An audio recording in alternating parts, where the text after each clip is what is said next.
Hi everybody, it's Mrs. Teden. Welcome back to Chapter Chat with Teden, Week 8. So for Hispanic Heritage Month, we are going to focus on a book called We Are Not From Here by Jenny Torres Sanchez. I'm going to read you the short bio of Jenny Torres Sanchez, and then we're going to get into the book a little bit. So her short bio says, Jenny Torres Sanchez is a full-time writer and former English teacher. She has lived on the border of two worlds her whole life. She is the author of several young adult novels, many of which have landed on the best of lists and won various honors.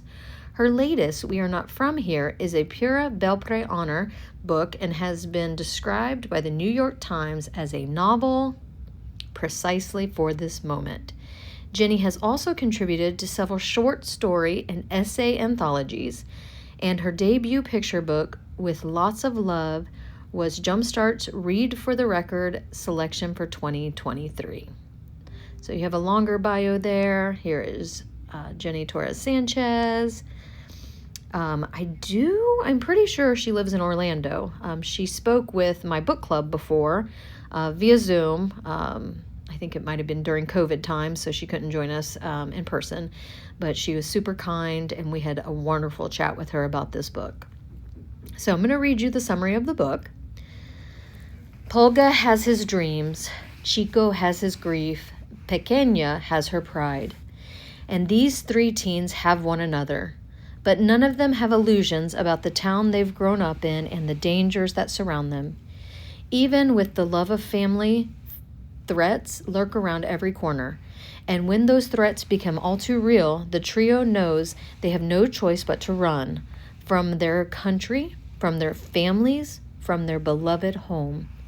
Crossing from Guatemala through Mexico, they follow the route of La Bestia, the perilous train system that might deliver them to a better life if they are lucky enough to survive the journey.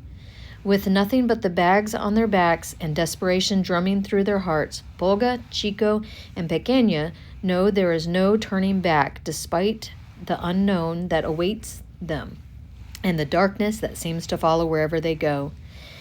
In this striking portrait of lives torn apart, the plight of migrants at the U.S. southern border is brought to light through poignant, vivid storytelling, an epic journey of danger, resilience, heartache, and hope.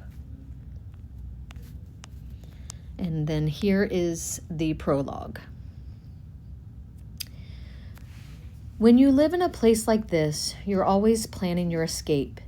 Even if you don't know when you'll go, even if you stare at your kitchen window looking for reasons to stay, you stare at the red Coca-Cola sign on the faded turquoise wall of Don Felicio's store that serves the coldest Coca-Colas you've ever tasted, the gauzy orange of the earth, both on the ground and swirling in the air, that has seeped into every one of your happiest memories. The green palms of the tree you climbed one time to pick and crack the ripest coconut that held the sweetest water you gave your mother. And the deep blue of the sky you tell yourself is only this blue here. You can look at all this and still be planning your escape, because you've also seen how blood turns brown as it seeps into concrete, as it mixes with the dirt and excrements and innards of leaking dead bodies. You've stared at those dark places with your friends on the way to school, the places people have died, the places they disappeared from, the places they reappeared one morning months later, sometimes alive, sometimes dead, but mostly in fragments.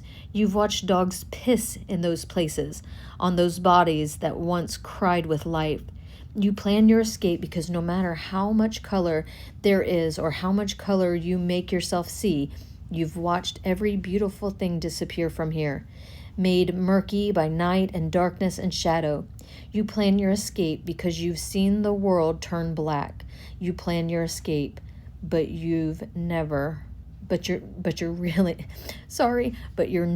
really ready to go. So this book explores the journey of these teenagers as they escape some very dangerous people and things in Guatemala and they travel through Mexico trying to escape to America. So we explored their journey and what all of this means. So again, this book is very eye-opening, I like to say that books are windows, mirrors, and doors into people's lives. And whether this is something you have gone through, whether this is something you know someone who's gone through, or whether it's something that you have no idea of anyone that has gone through, this book will give you insight into what this must be like. So again, We Are Not From Here by Jenny Torres Sanchez, and I do have multiple copies of this book that I would love to share with you if you would like a copy. Come see me. Have a great day, everybody.